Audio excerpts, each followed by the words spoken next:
senses, perhaps expecting a shrill, tinkling cat call. But no sound comes. Conrad taps, then pounds his way up and down the keys. Silence. Wordlessly, the two men lift the lid of the piano. Inside, they find a morass of cut wires and scattered wooden hammers. The unstrung guts of the instrument, mixed with drifts of paper, letters, and unopened bills, notebooks, and telegrams, and pneumatiques.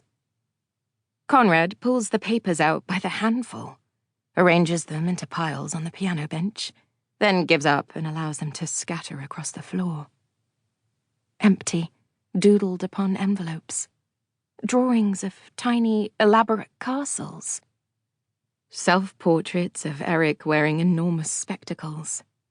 Patent applications for inventions that never existed. A declaration of excommunication from a pretend church for a music critic.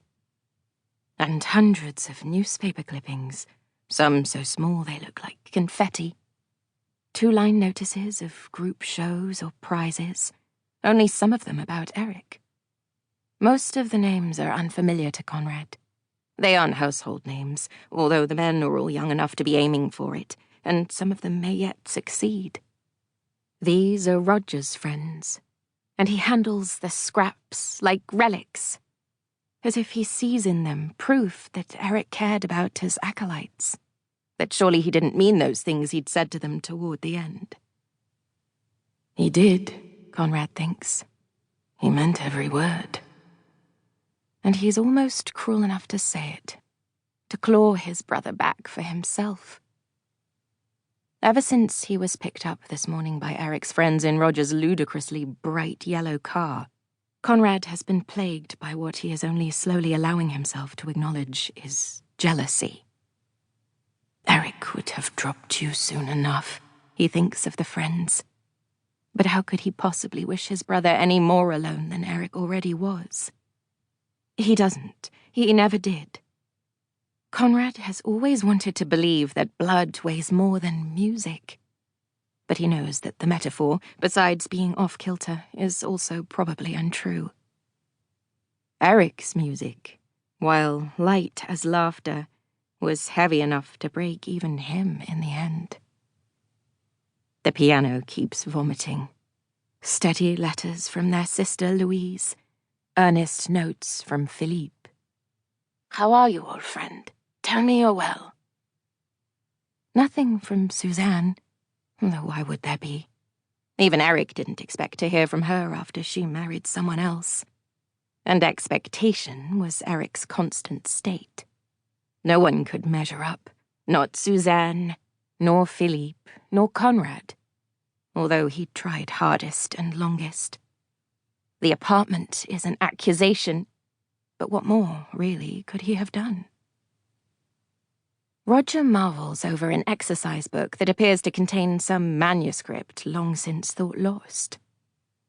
He said he left it on a bus, Roger remarks, and neither of them knows whether Erik thought that was the truth, or whether he invented the bus so that everyone would stop asking him about an opera he didn't know how to finish. Many of the pieces in the composition notebooks are only a few lines long, and Conrad can't tell if they're deliberate sketches, Erik often worked in miniature, or abandoned efforts.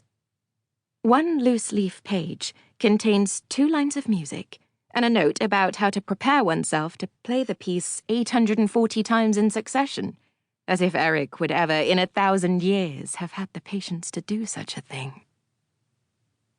The air, tight with dust and soot, is full of smells Conrad does not want to think too long about. He forces a window, nearly sealed shut with old paint and dirt.